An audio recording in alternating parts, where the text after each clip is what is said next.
Hello everyone! Magluto naman po tayo ngayon ng pork caldereta. Pork ribs caldereta. So ayan, palalambutin lang nga naman na natin dito sa ating pressure cooker yung ating pork. Ayan, malambot na yung ating pork ribs. Ipakain naman natin ngayon yung patatas at carrots. Satasag lang natin yung ating carrots at patatas na prinito. Ayun naman guys, ay magigisa na tayo ng mga aromatic na sangkap. Lagay na natin yung sibuyas at bawang.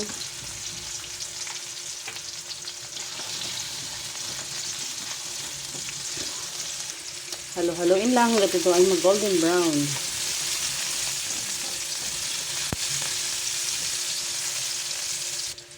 Tulak na yung ating aromatic na sangkap. Lagay na rin natin guys yung pork ribs.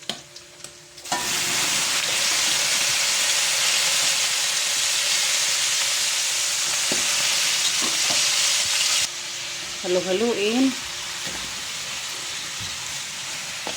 Maglagay din tayo guys ng pepper.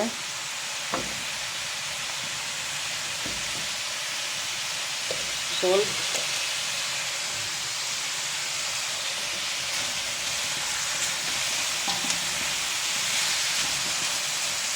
Maglagay din ako dito guys ng 30 grams na oyster sauce.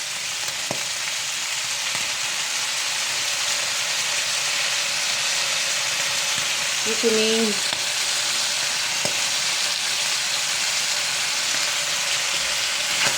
Haluin.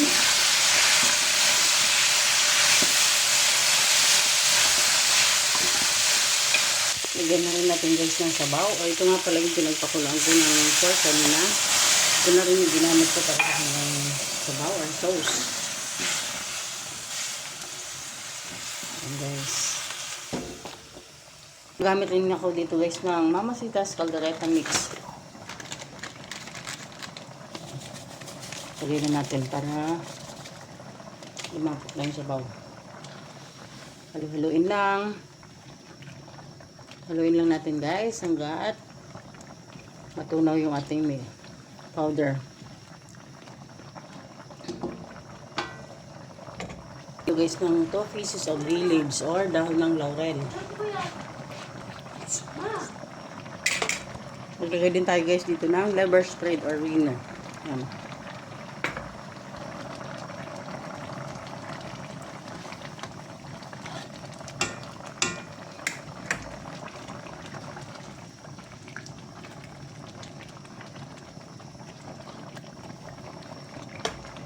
Lagay ko na rin yung green peas.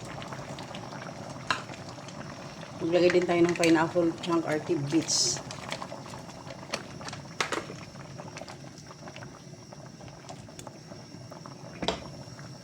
Maglagay din tayo ng nor cubes.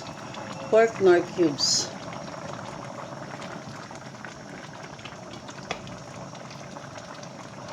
Lagay naman natin ngayon guys yung ating pagniritong carrots at patatas. Haluin lang natin ng maigi.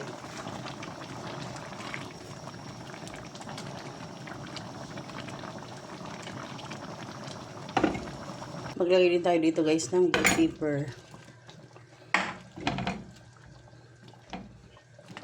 Halo-haloin lang.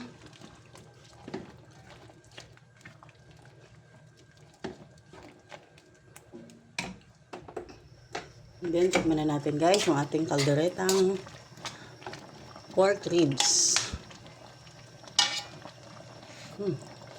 Wow, sarap. Okay ang lasa. Tama lang ang timpla guys. Ayan. Ayan guys, luto na yung ating pork ribs caldereta. So, thank you for watching. Shoutout na pala sa mga nanonood dyan. Happy Thursday everyone. Tara, let's eat. Tara guys, kain na tayo.